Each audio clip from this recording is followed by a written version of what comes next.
We have different parameters of judging our own parenting and that of others, and yet children are not looking for perfection, and honestly, they don't even notice all those parameters we set for ourselves.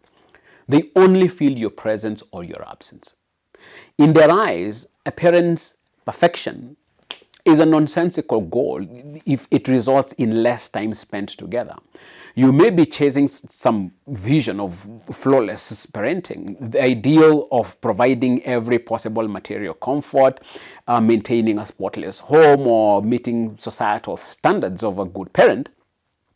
But if these aspirations mean that your presence is constantly elsewhere, you've lost sight of what matters to your child.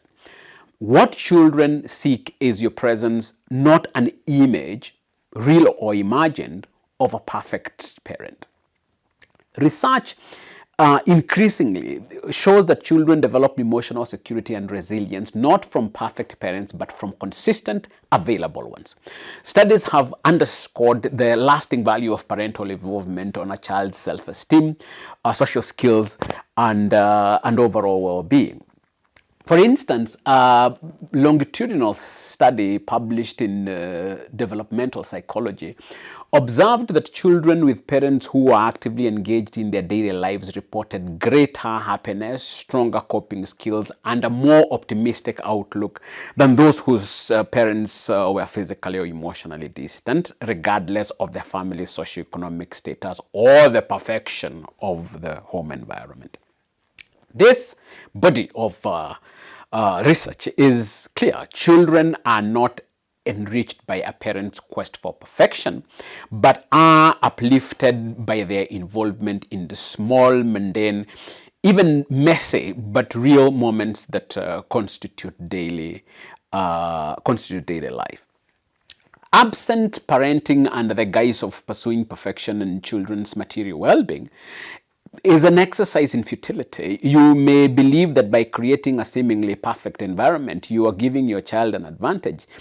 Yet no amount of material advantage or superficial perfect setting compensates for the absence a child feels when their parent is physically or emotionally unavailable. The pursuit of this ideal becomes especially dangerous when it drives you to sacrifice your most valuable asset as a parent, your time and attention.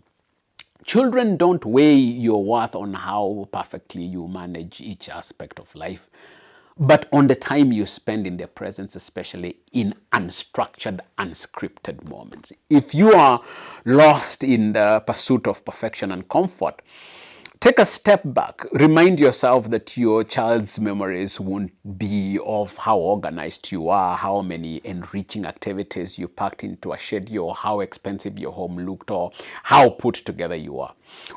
What they will remember are the times you shared with them, the attention you gave, and the moments when they felt seen, heard, and valued. They will not recall the orchestrated perfection of your environment or your extensive hassles to provide for them.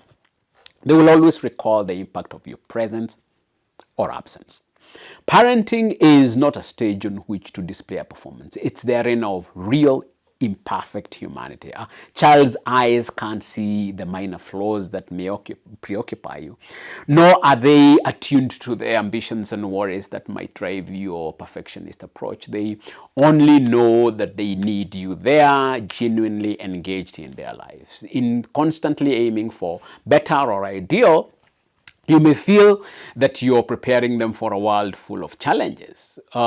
But ironically, it's through your presence, not your perfected absence, that they build the confidence and security they will rely on as adults.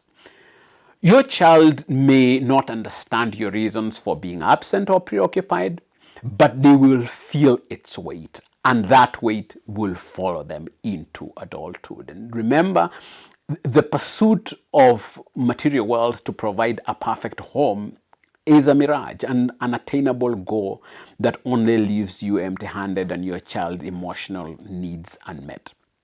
You may be perfect in absentia, but a parent who's absent is no parent at all. Your child's future resilience lies not in your material accumulations and faultless performance, but in your willingness to show up.